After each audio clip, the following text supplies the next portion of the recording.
287 беларускіх прадпрыемстваў вырабляюць зброю для Расіі, і такіх кампаній можа быць больш. Паводле даследавання Белпол, амаль усе дзяржаўныя прамысловыя прадпрыемствы Беларусі удзельнічаюць у абаронных заказах і абыходзяць санкцыі.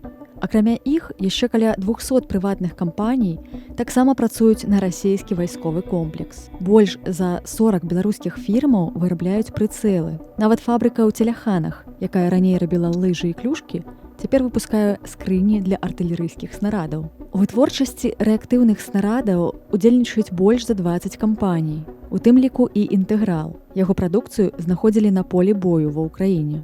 БелАЗ хоць і не робіць ракеты, але апрацоўвае дэталі для іх. Мы не можам сказаць, што жлобінскі завод БМЗ цалкам удзельнічае ў вайне, але ён пастаўляе метал, з якога ў канчатковым выніку вырабляюць ракеты, тлумачыць Уладзімір Жыгар, прадстаўнік Белпол.